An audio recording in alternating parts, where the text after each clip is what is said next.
Because of a law Republicans passed in 2016, it is currently illegal in Georgia to have early voting on any day that immediately follows a state holiday. And Friday, November 25th, is technically a state holiday, celebrating the birthday of none other than Confederate General and literal traitor Robert E. Lee.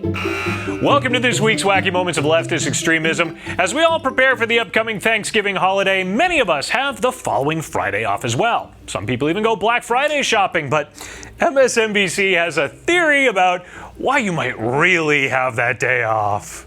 Because of a law Republicans passed in 2016, it is currently illegal in Georgia to have early voting on any day that immediately follows a state holiday. And Friday, November 25th, is technically a state holiday, celebrating the birthday of none other than Confederate General and literal traitor Robert E. Lee. Joy Reid spreading more fake news, claiming that Georgia is preventing people from voting early in the state Senate runoff because state law requires that Robert E. Lee's birthday be celebrated. In reality, the holiday being observed is called Thanksgiving. The law actually states 2 days from any holiday before early voting can begin, and Saturday is 2 days after Thanksgiving, as the Georgia Secretary of State office explained to David Axelrod on Twitter, but shh, you don't want to tell Reid and the other leftists racism rules on MSNBC. Celebrating the birthday of none other than Confederate General and literal traitor Robert E. Lee. By the way, Stacey Abrams voted for the bill when she was in the Georgia Assembly, so clearly, if you believe Reid, Abrams was keeping the celebration of Robert E. Lee's birthday solidly in her mind. Now, this law does impact both candidates equally, but the leftist media really seems to like early mail-in voting and long delays in counting votes for some strange reason. Andrea Mitchell claimed the wildly dysfunctional election board in Maricopa County, Arizona, has some of the best vote counting processes there are.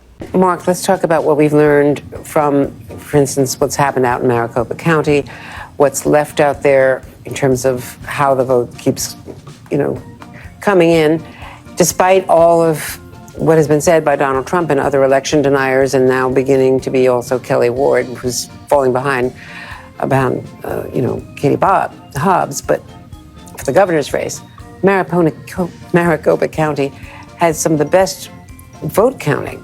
Yeah, they are the best, aren't they? Why would anyone think Maricopa County appears incapable of running elections and efficiently tabulating the results? Just year after year of election problems. Counting votes in Maricopa County is nearly as hard as having Mitchell correctly say the name of the GOP nominee for governor in the Arizona race. Kari Lake. And now beginning to be also Kelly Ward, who's falling behind about, Katie Mitchell can't say her name, but that newly revamped, less partisan CNN has a name for Lake. They call her a liar. Lake, on the other hand, is already starting the grift. This is a quote from her. Arizonans know BS when they see it. Well, that is apparently true since voters rejected her and so many other liars. That certainly has the lemony fresh scent of the biased reporting that CNN has become known for. Perhaps that bias is just baked into CNN. But if the fake news stories of CNN and MSNBC weren't enough, well, the harpies over at ABC's The View had to keep themselves in the game and completely make up some fake news of their own. When you look at the youth voter turnout in the 2022 midterms, they delivered key wins for the Democrats. Younger voters aged 18 to 29, which, by the way, now the Republicans want to raise the voting to age 28.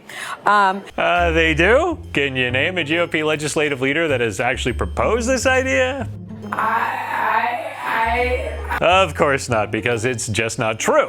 ABC and the other networks try to avoid facts as much as possible, especially if you want to apply any facts to a Democrat. A new MRC study this week shows that while the big three network evening newscasts love talking about unproven allegations that Georgia Senate candidate Herschel Walker paid for some abortions, well, they've only spent 11 seconds on claims actually filed in court that accuse Democratic Senator Raphael Warnock of failing to properly pay his child support. There's just no interest there.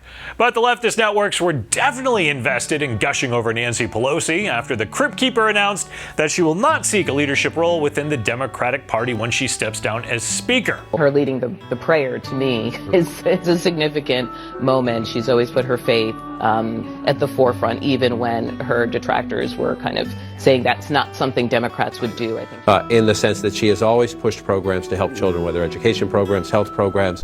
Except for those health programs that keep the unborn children alive. Those just don't count in the world of the leftist media. But perhaps my favorite of the fake news follies this week comes from Joy Reid trying to smear Virginia Governor Glenn Youngkin. Glenn Youngkin has made it his mission to claw back 4 years of progress made under his predecessor, Ralph Northam. Yeah, that Ralph Northam, the Democrat that's the face of progress, I guess. Anyways, please do go on, Joy.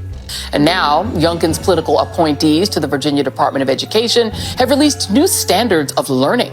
How bad can Youngkin's plan be? Well, it suggests not teaching students about Reverend Dr. Martin Luther King Jr. or Rosa Parks until they're in 6th grade. Or actually starting in kindergarten, if you actually look at the document. But why would you want any facts? It's MSNBC. Keep spewing that fake news, Joy. Oh, and you know Juneteenth and Cesar Chavez? Yeah, well, if your kids go to school in Virginia, they may never hear about them at all because Youngkin's board doesn't recommend teaching your kids about them. Unless, of course, your student makes it to the 2nd grade where, oh yeah, it's actually required. And the schools also require learning about women's suffrage and the women's rights movement of the 1960s. But again, it's Joy Reid, it's fake news. But you know what Joy is really mad about? What do they think is important for your kids to learn? Free market economies being essential to democracy. Smaller government is good. Patriotic songs about America. God forbid you get an actual well-rounded education instead of leftist indoctrination in public schools. Wow. I'm Eric Shiner for MRC-TV, asking you to visit the MRC Store. Shop for some great conservative gear there. Visit the MRC homepage, make a donation to help us keep videos like this one coming. Please check out MRCTV.org for the latest in videos, information, and entertainment. And please like, share, and subscribe to these videos on the social media platforms that actually let you see it.